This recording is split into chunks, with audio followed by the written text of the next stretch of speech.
Bienvenidas y bienvenidos al segundo encuentro del ciclo de charlas Naturaleza y Ciencia Ficción, organizado por el Centro de Documentación y Biblioteca del Centro de Información de Recursos Naturales, CIREN.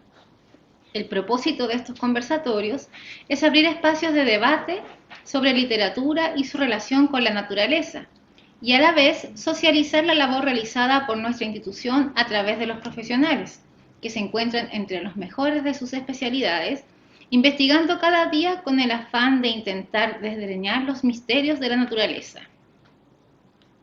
De cierta forma, se parecen los profesionales de CIREN un poco a los escritores de ciencia ficción y los narradores de ese género, ya que ingenian a protagonistas que emulan a académicos y científicos como los de CIREN.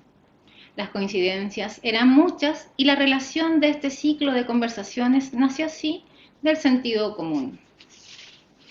Nos acompaña hoy en la segunda jornada Daniel Maturana Caballero, bioquímico, magíster en antropología sociocultural. Fue presidente del Comité Ambiental de la Comuna de Rancagua. Ha estudiado la cultura y sus efectos en los individuos, escribiendo diversos ensayos: ¿Dónde está la creatividad y la innovación? Perspectivas de reconocimiento y menosprecio en los imaginarios sociales desde la adultez. Ese tercio del día que nos persigue, una reflexión sobre la jornada laboral chilena. Centralismo inherente en Chile, discusión como efecto cultural. También es autor de libros. Entre sus títulos destacan Emisor y Receptor, publicado el año 2017, Cuentos Inesperados, publicado el 2018, que está disponible en formato online, Tibio Témpano de Nuestra Calidez, publicado el 2019, y Cronospectro, que se publicará este año 2022. Además, es editor de ciencia ficción y director de la Asociación de Literatura de Ciencia Ficción y Fantástica Chilena, ALCIF. También es miembro de la Red de Pobreza Energética, docente universitario hace varios años y tallerista de jóvenes, de talleres literarios con jóvenes en Rancagua. Muy bienvenido, Daniel, a CIREN. Gracias por la invitación. No sé a quién describiste ahí, pero son extraños. Es extraño escuchar como el vómito de cosas que uno hace e hizo. Pero bien, contento por la invitación, por la sorpresiva invitación y también dispuesto aquí a conversar un poco sobre los temas de ciencia ficción y la relación que existe y que podría haber a futuro con los recursos naturales. Muchas gracias, Daniel, a ti por aceptar esta invitación. Para conocerte un poco más, queremos que nos cuentes un poco de ti y de este nexo que se da entre la ciencia ficción y tus conocimientos de bioquímico y de antropólogo social. Bueno, siempre me han preguntado sobre el peso que le da a mi carrera formativa a lo que yo escribo. Y antes yo decía, no, ninguna en realidad, es como cosas que se ocurren a uno cuando se ducha. Y después estudiando uno siente que va adquiriendo conocimientos que inherentemente van quedando en los escritos. Entonces, yo escribí mi primer cuento en el año 2000, por ahí. Era un cuento de realismo mágico, si tuviera que darle un título ahora. Recuerdo que una profesora lo alabó bastante, yo estaba en cuarto medio, y dije, ya, voy a dedicarme a escribir. Bueno, entré a estudiar y en realidad no escribí nada. Y flojeé hasta el 2006, ahí hice un esbozo de otra novela que nunca saqué, y del 2006 me dejé descansar hasta aproximadamente el 2010, cuando me di cuenta que me había equivocado de carrera y que debía haber sido antropólogo. Entonces dije, bueno, como ya me auspiciaron una carrera, la otra la debo hacer yo. Así que ahí empecé a estudiar por la mía. Yo defiendo harto la autoformación, leí un montón de ensayos de antropología. Llegué a ella en realidad por Sigmund Freud, un libro que se llama El malestar en la cultura. Y ahí dije, esto de la cultura me interesa como tema. Y ahí me metí, hasta que empecé a sacar unos ensayos que todavía están dando vuelta buscando editorial. Y el 2017 llevaba 2 años escribiendo este libro, que es Emisor Receptor, que iba a ser un proyecto en conjunto con otro escritor, uno inocente, porque escribir un libro entre 2 personas es súper difícil. Y entonces dijimos, ya, hagamos un proyecto, escribamos, ¿sobre qué? Y dijimos viaje en el tiempo. Y curiosamente yo conocía el siglo XIX justamente por los temas de recursos naturales. Yo impartía un ramo que era que se llamaba producción limpia y se hablaba mucho sobre cómo comenzaba el tema desde la revolución industrial. Y después la otra discusión, si en realidad desde que se descubrió el fuego, y toda una discusión que no para nunca.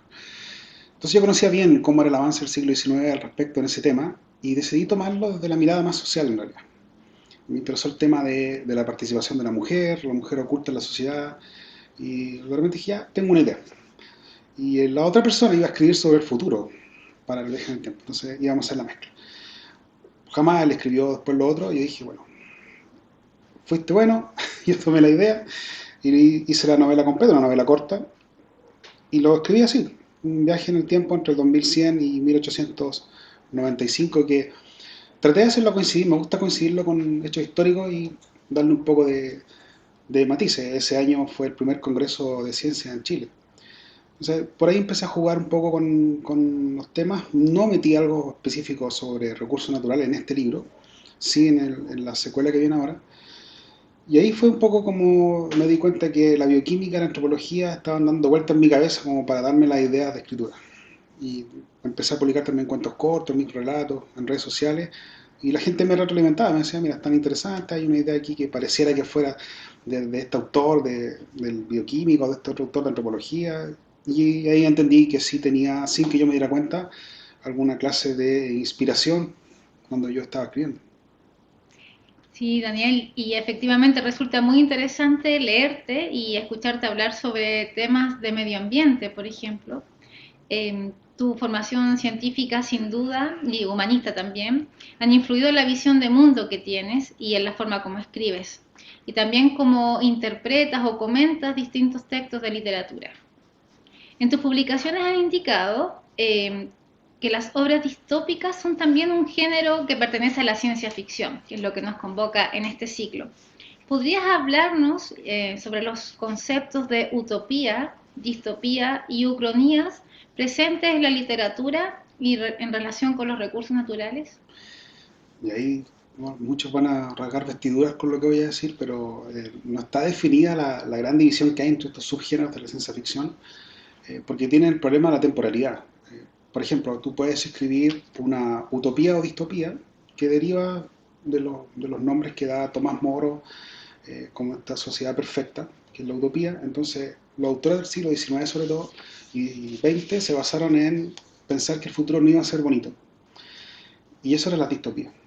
Entonces era como lo contrario, una contrarrespuesta a la utopía como mágica.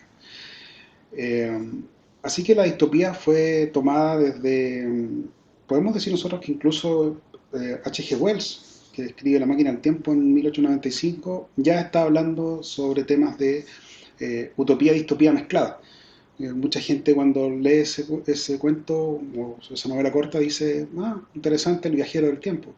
Pero él está haciendo una crítica al capitalismo extremo versus socialismo extremo. Hace una mezcla de esa crítica y la mete en su novela. Entonces uno dice, ah, perfecto, el tipo viajó 800.000 años al futuro y nadie va a poder comprobar si lo que él puso ahí va a ser cierto. Y los autores del siglo XX empiezan a hacer lo mismo, un futuro súper lejano, entonces en el momento que lo escriben es distopía, pero si tú te topas con la edad que ocurre, con el año que ocurre, mejor dicho, pudiera pasar a ser una ucronía, que es lo que le pasa a Sueñan los androides con ovejas eléctricas, que es más conocido por la película Blade Runner.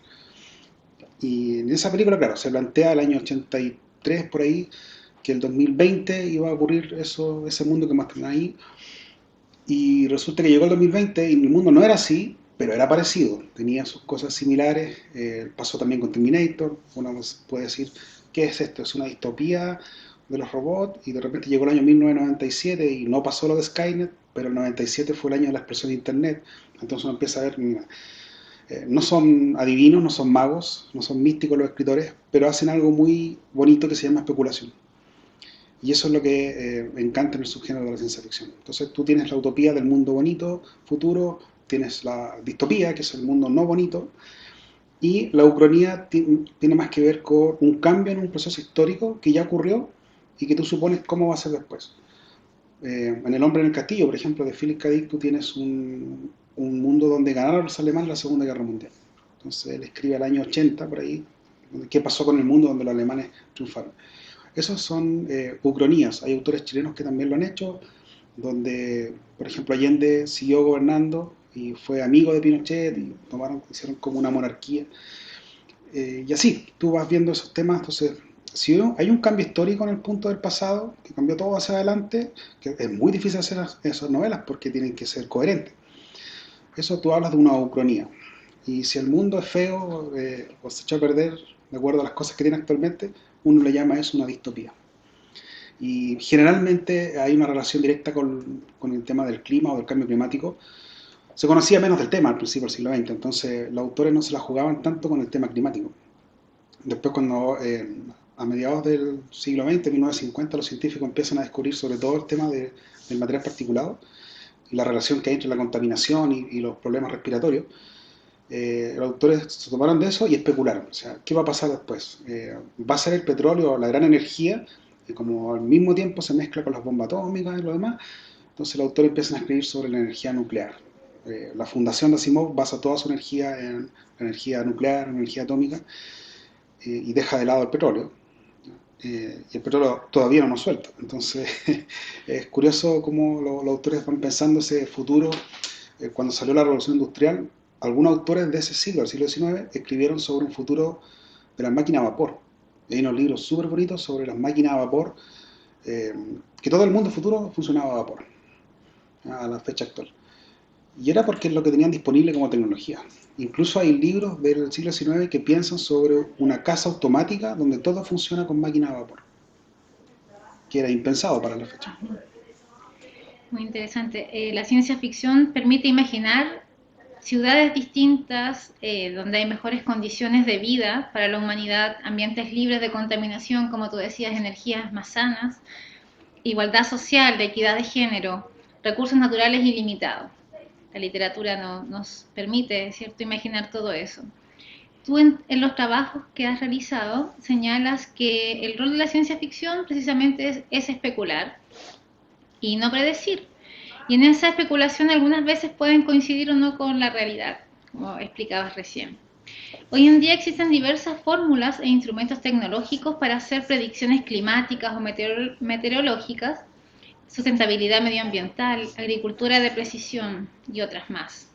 ¿Recuerdas algunos ejemplos predictivos o eventos de fenómenos naturales en la literatura? El, el que más analicé y leí eh, es un libro de Ursula K. Le Guin que se llama El nombre del mundo es bosque. Y en ese libro los humanos ya colonizaron parte de la galaxia, muy parecido a lo que había hecho Asimov en los años 50. Este libro que yo te comento es del año 70, más o menos. Y hay un mundo donde ha pasado tanto tiempo que evolucionó una raza extraña, media híbrida, donde son como duendes, por describirlo en forma rápida, que no tenían muy buen lenguaje y ellos tenían un mundo de mucha madera, muchos árboles, y ellos tenían una buena relación con la naturaleza. Entonces llega una nave colonizadora ahí para explotar la madera. Entonces Ursula Le Guin, que era antropóloga, entre paréntesis, ya está pensando que la sobreexplotación que hay desde el centralismo en el mundo actual se va a volver a repetir si colonizamos otros tipos de planetas, porque vamos a necesitar recursos para poder. Ni siquiera yo pienso que los escritores especularon con mantener a la población, es como hacer cosas más impresionantes con mucha energía. Entonces siempre está el problema energético y el problema de la comunicación. Ese es el otro gran problema de la ciencia ficción que intenta resolver con la especulación. ¿Cómo se comunican con planetas que están a años luz? Entonces justamente Ursula K. Le Guin propone una solución a las dos cosas. Por un lado, no es que lo crea, pero usa mucho la especulación de la ciencia social metida en la ciencia dura. Tiene que ver justamente con el centralismo en el espacio. Eh, Y ahí, como te digo en este libro, El nombre del mundo es bosque, pasa esto. Hay una explotación de ese planeta, uno de los habitantes es como que despierta de su letanía porque le matan a la familia y desde ahí el libro empieza a avanzar, como para no adelantar un poco el libro y lo lean. Pero ahí justamente se da el tema de la escasez de los recursos, porque era casi el único planeta que quedaba con madera. Entonces ella está imaginando un mundo que la madera es necesaria. Eh, Puede ser que no sea tan necesario actualmente, podemos ver otros tipos de recursos actuales, pero esos recursos iban a un planeta central. Entonces, ahí hay una relación directa entre el centralismo y la explotación de los recursos naturales. Y eso me pareció muy interesante. Hay una muy buena forma de especular. Te nombré la máquina del tiempo antes. En ese libro también hay una especulación sobre socialismo, capitalismo, pero tiene que ver con el extractivismo también. O sea, sobre la superficie viven unos seres en una vida maravillosa, súper inocentes, blanquinos, y bajo la superficie viven toda la clase trabajadora, empobrecidos, que se afearon por no estar expuestos al sol y que trabajan para mantener a los de la superficie. Entonces, eso después cada vez más se va como separando, separando, separando, y ahí tienes el tema de las clases sociales. Entonces, el tema climático en, en muchos libros antiguos no está como tema directo. En los actuales sí. Hay gamas, subgéneros de la ciencia ficción. Está, por ejemplo, el solar punk, que hace una relación con el tema del sol, con el tema del calentamiento global. Hay otras, ahora no me acuerdo, hay unas ramas que se llaman, tienen un nombre específico sobre el cambio climático como tal. Eh, y tienes hartas autoras que se descubrieron ahora, del año 70 y 80, al redescubrirlas se dieron cuenta que las mujeres también escribieron mucho con la relación del cambio climático, les interesaba ese tema. Hay una novela que se llama La parábola del sembrador, que es de Octavia Butler, y en ese libro también hay un mundo que es como eh, mucha arena, muchas paredes que impiden ir a otros lados, como la película Mad Max, un poco con ese rollo. Y también, pues está, los recursos son súper limitados, la gente tiene que venderse casi para tener un poco de agua. Hay otra rama de la ciencia ficción que tiene que ver directamente con el agua también, con los problemas que tiene el recurso hídrico y cómo lo obtenemos en la actualidad. Así que, te digo, hay una relación indirecta en autores de antes y en el siglo XXI ya empezó más fuerte con relaciones un poco más directas de la escritura. Una de las novelas que voy a publicar ahora trata el tema de forma indirecta, no directa, pero tiene que ver con un tema de los problemas energéticos. Bueno, muy pronto te preguntaremos también sobre tus trabajos. Tú eres antropólogo sociocultural de formación y en los distintos ensayos que has realizado sobre cultura, indicas que la cultura va mejorando sus sistemas de aprendizaje con el tiempo y también su concepto se ve influenciado por los cambios sociales que se expresan en lo político, en las demandas sociales, en el lenguaje, entre otros factores. En ese sentido, en tus investigaciones sobre vulnerabilidad y el riesgo producido por el cambio climático, ¿crees que influye o puede influir la cultura de las comunidades en el proceso de adaptación y mitigación de los efectos del cambio climático?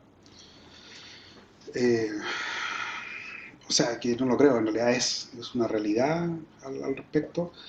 Eh, Te contaba antes que la producción limpia como tema aparece recién, el concepto se crea como en el año 87 por ahí. Se nombra en una conferencia en el año 89 cuando salen los convenios de Basilea, estos transportes de materiales peligrosos, y después se olvida hasta el año 92 con los primeros acuerdos mundiales sobre el clima. Pero todo se centró en el CO2. Y, y claro, no había indicador antiguo de la edad de la parte de vapor. Entonces, habían problemas comunicacionales de la población y analfabetismo. O sea, todo se manejaba a niveles centrales de los que podían leer, escribir y tenían el poder. Cuando aparece el combustible fósil del petróleo, y cambia todo, ¿cierto? El tema era, tengamos autos para todos. Y ahí yo siempre pienso que el genio, no sé cómo llamarlo, pero Ford básicamente vende casi como por crédito, como que inventaron los créditos para la clase trabajadora, autos más baratos, y se empezó a llenar de automóviles, porque los ricos ya no tenían tanta capacidad para comprar tanto auto, no necesitaban. Y se empieza a llenar de automóviles, automóviles, automóviles, y empieza a subir el nivel de contaminación. Y eso provocó una adaptación social. Eso, la cultura, que la cultura siempre existe, se moldea, se usa muy mal el concepto de la cultura como el arte, eso no da para conversarlo ahora, pero en los años 20 los estadounidenses usaron mal el concepto de cultura como si fuera arte, pero la expresión artística es parte de la cultura. La cultura es un todo. Entonces tú no puedes tener más cultura o menos cultura. Tú tienes cultura nada más, como tal. Y esta se moldea, cambia, genera nuevas formas de expresarse, etc.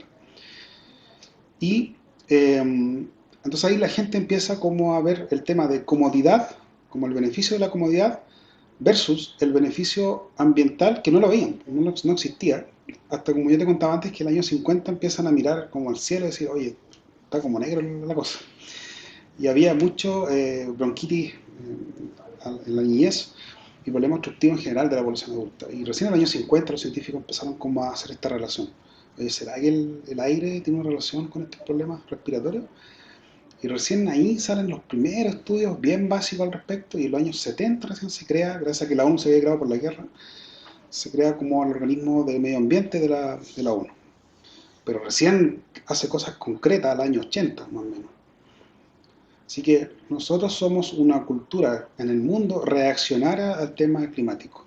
O sea, reaccionaria, por ejemplo, al accidente de la industria química Bhopal de India, reaccionaria a Chernobyl, y reaccionaria a la petrolera Exxon Valdez. Yo siempre tomo esos tres como muy importantes porque obligaron a cambiar muchas cosas en la legislación ambiental del mundo. Chernobyl sobre todo, que fue como, desde ahí ya empezaron a tomar cosas más como los acuerdos mundiales, el protocolo de Kioto, el acuerdo de Río, etc.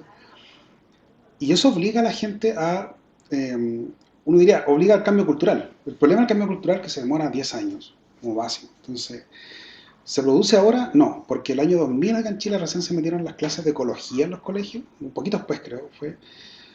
Entonces, esa generación ahora de los, gente de 20 años y los más niños recién tienen esta conciencia ecológica ya arraigada. Y hay que ver si los adultos se la pueden ganar en algún momento, si los adultos van a hacer ese cambio o esperamos que esta generación que viene empiece a obligar y presionar por los nuevos cambios que van a ocurrir en la cultura. Entonces, el cambio cultural es importante, por supuesto. Es importante para nosotros como sociedad en este momento el tema del cambio climático.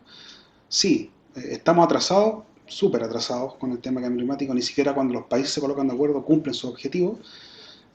Bueno, aquí sabrán que los objetivos de los acuerdos de Río, por ejemplo, o de los otros tipos de acuerdos de París, casi nunca se cumplen, siempre están reactualizando nuevos formatos, nuevos límites, y casi nunca se cumplen en realidad. Es porque no quieren tomar en serio el tema, ese es el pequeño detalle. Así que cómo reaccionamos culturalmente a eso es difícil suponerlo. Yo solo para cerrar el punto y darte un dato, hoy la gente piensa que hay mucho reciclaje en el país, así como un exceso, pero en realidad lo que hubo fue un orden del reciclaje. Y a la última encuesta que se hizo en la sexta región, el nivel de reciclaje de la sexta región es el mismo que a nivel nacional, 13%, que es bajísimo.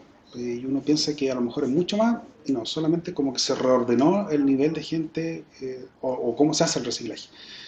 Y el reciclaje es un punto de la escala bien avanzado, no es el inicio para poder hacer algún tipo de cambio al respecto, porque nosotros primero deberíamos reducir. Entonces, esos cambios culturales, ¿cómo se van a dar? ¿Cómo se van a generar? Yo creo que la única forma, por muy lenta que sea, es la educación. Efectivamente, se dice que estamos generando más de 1 kilo de basura por persona diario, así que es como para pensar si tuvieras que guardar eso en tu casa, Sí, ¿cierto? Bueno, en esa misma perspectiva te quisiera comentar, Daniel, que Siren trabaja constantemente para poder democratizar el conocimiento generado en torno a las dimensiones de los efectos del cambio climático en Chile, la implementación de fórmulas de desarrollo de agricultura inteligente y la construcción de políticas públicas agrícolas sobre la base de certezas, gracias al esfuerzo intelectual y científico de un grupo de mujeres y hombres con un alto compromiso público y social. Te quería consultar en relación a lo que nos convoca, que es este ciclo de naturaleza y ciencia ficción. ¿Cómo crees que la problemática medioambiental, todos estos casos que tú nos has comentado, y también la sobreexplotación de recursos naturales está influyendo en la creación de ciencia ficción hoy en día? eh, hay un boom latinoamericano de ciencia ficción justamente asociado al tema del cambio climático, problemas con el sol y el recurso hídrico, por ahí van los fuertes, digamos, del tema. Y claramente es una generación de escritores que vieron el tema del cambio, de las presiones, los cambios legislativos. Imagínate esto de lo que está pasando actualmente con Ventana. Tal vez a nosotros nos va a impactar de maneras tan distintas que no lo vamos a ver reflejado inmediatamente. Pero un niño o una niña futuro va a leer el tema, lo va a ver como un gran evento a nivel histórico y va a crear algo sobre eso. Eso es lo bonito de la ciencia ficción, es como tomar cosas que ya están y desde ahí especular, para que esa especulación tenga sentido. Porque yo podría especular de que mañana cada uno de nosotros va a tener 3 cabezas apenas salgamos por la puerta. Y podría ser, y podría ser entretenida la historia, pero no tiene nada detrás que sostenga esa idea. Entonces, lo que están viviendo las actuales generaciones son los problemas del cambio climático. Ese problema que en el siglo XX se veía súper lejano, como que afectaba solo a los osos polares, y de repente en el siglo XXI el oso polar está dentro de la casa. Y, y la gente a veces olvida que usa mucha electricidad, que hay muchos temas energéticos que mantienen un cierto nivel de vida y que pareciera ser que nosotros asociamos mucho la felicidad a la comodidad. Y el problema es que esa comodidad se tiene que sostener en algo. ¿Qué es ese algo? Los recursos naturales. Entonces, creo que eso pega fuertemente en los escritores actuales. Yo te digo, la generación que lo está escribiendo, porque yo estoy casi cumpliendo 40 ya, eh, que yo empecé a escribir hace 7 años aproximadamente, pero yo ya fui, digamos, yo ya tengo una crianza con la cual me manejo mi escrito, pero los más jóvenes que vienen fuerte con ese tema. Hay mucha ciencia ficción que está pensando en el tema de cambio climático, problemas, como te decía, con los años futuros, con el tema del sol, que se destruyó la capa de ozono, y así, me van tomando cosas que seguramente aprendieron en el colegio y después fueron ellos investigando.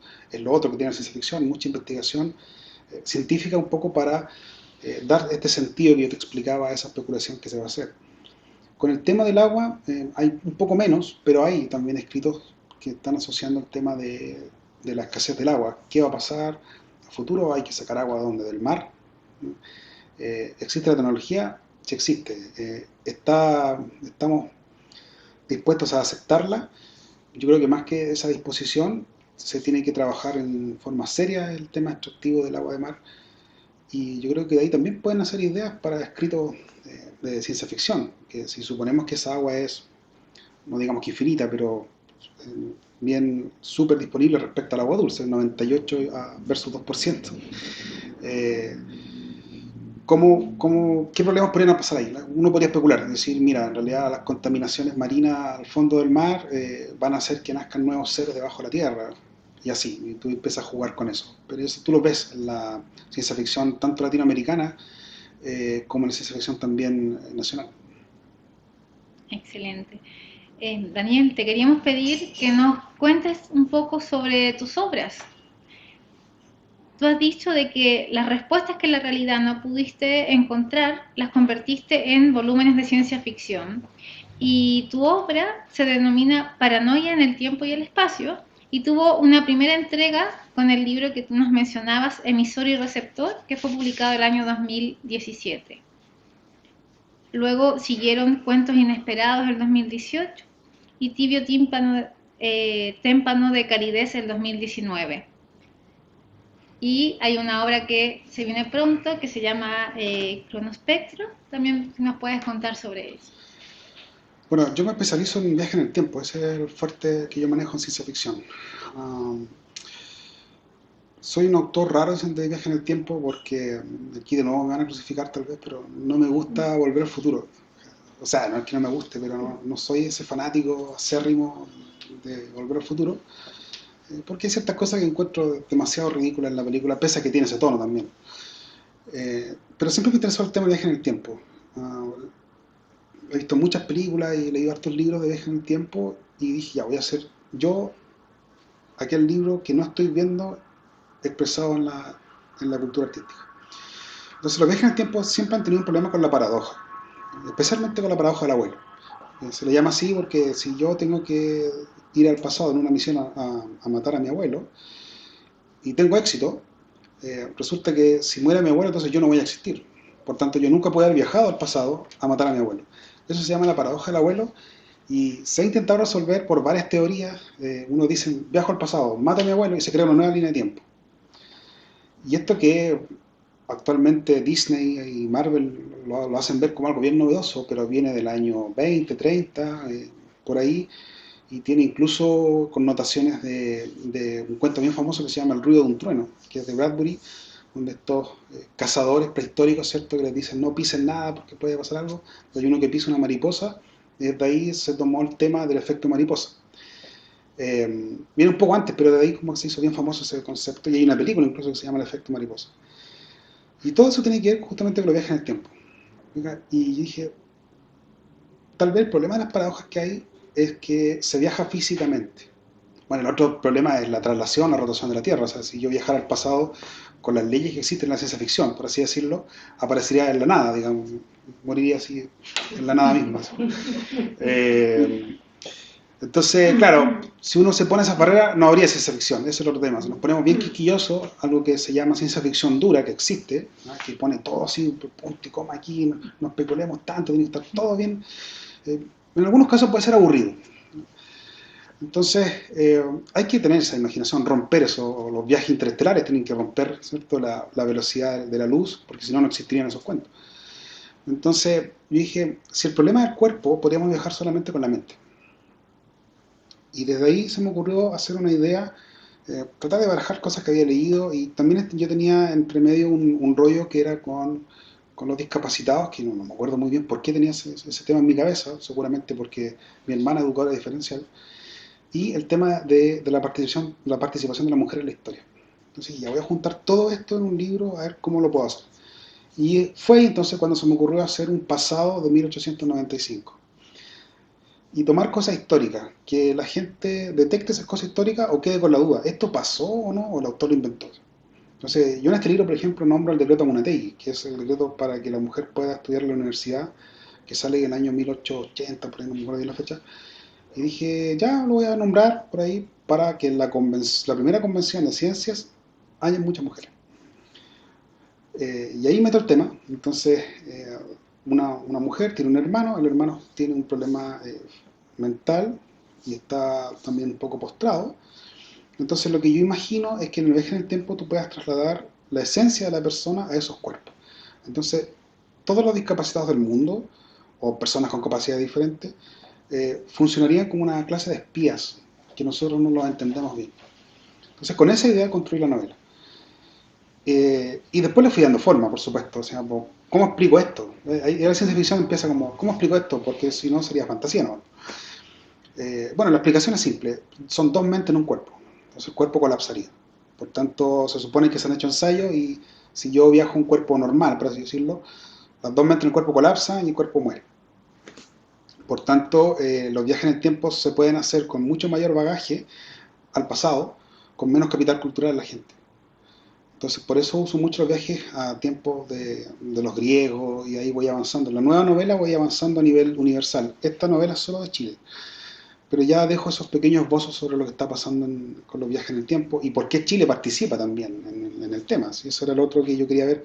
¿Cómo es creíble que Chile sea importante a fines de 1800? Y lo único que se me ocurrió fue, aprovechando este primer Congreso de Ciencias, en 1895, sí, Chile también fue uno de los primeros países que usó radiografía, porque se había inventado hace muy poco. Y Becquerel fue profesor de Marie Curie, y con ella me agarré del tema del feminismo. O sea, después entendí que había un nombre sobre eso, pero era el tema de la mujer y la participación. Y tomé otras participantes más, tomé a la, tal vez pueda ser una de las primeras feministas en Chile, que es Maipina de la Barra, una viajera, era músico, tenía un rollo con la ciencia, pero también mucho misticismo clásico del siglo XIX. Y invento que ella se junta con Marie Curie. Y ahí armo todo un rollo, ¿cierto? Y dije, bueno, esta es la historia de Viaje en el Tiempo que nunca he leído y me gustaría escribirla, y ahí nació esta idea.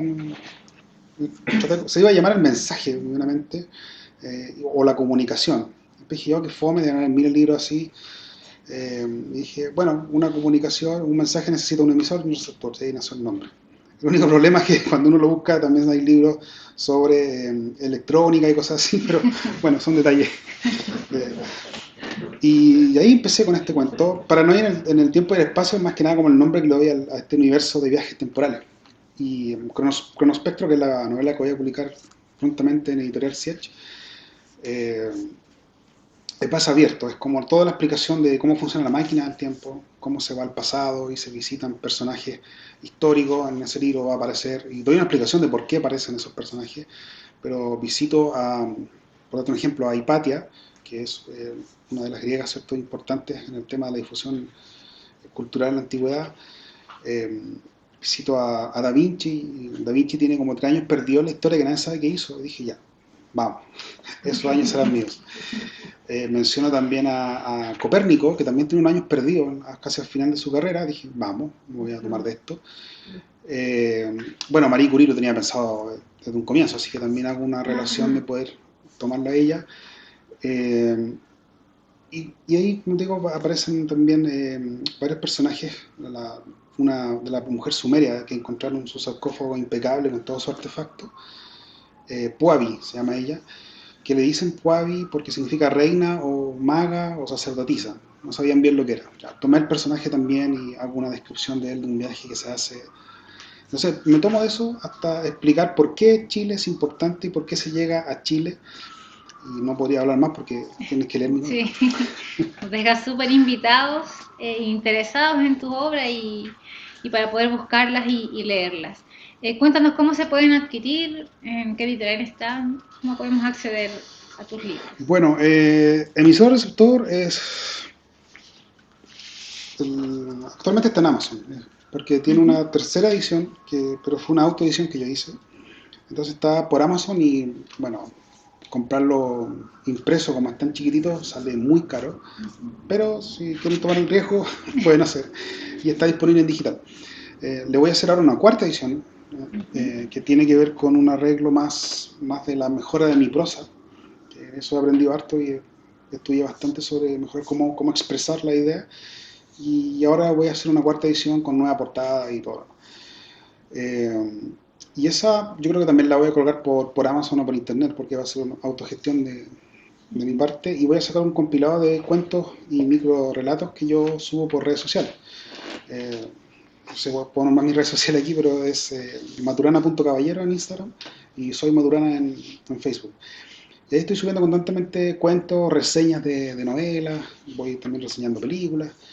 Y ahí la gente tiene una interacción bien interesante al respecto, me comenta sobre los cuentos. Y Cronospectro, que va a salir por Editorial Siech, eso se va a vender por la página de la editorial. En Mundo Editorial se dice pronto. En los viajes en el tiempo no sé qué significa pronto, pero vamos a mantenerlo. Pronto, pero el año 2022. Eso sí. Lo demás son, bueno, yo tengo otro libro que no tiene nada que ver con ciencia ficción, que es un thriller policial. Esta fue una idea de... Yo cada vez que me ducho tengo ideas locas, que salgo todo mojado a escribirlas. Y esta fue una de esas ideas que ganó un premio y, bueno, actualmente terminé contrato con la editorial. Es un thriller policial, de nuevo basado en Chile, de una asesina serial chilena. Es mucho más crudo, tiene otro tipo de temática. Y este lo pueden encontrar, bueno, por la página de la editorial, porque todavía está arriba, que es Aguja Literaria, y por Amazon también lo tengo disponible, ¿no? El libro que se llama Tibio Témpano de nuestra calidez. También muy bueno, ha tenido buenas reseñas este libro, pese a que ya no me dediqué más a ese mundillo del thriller policial.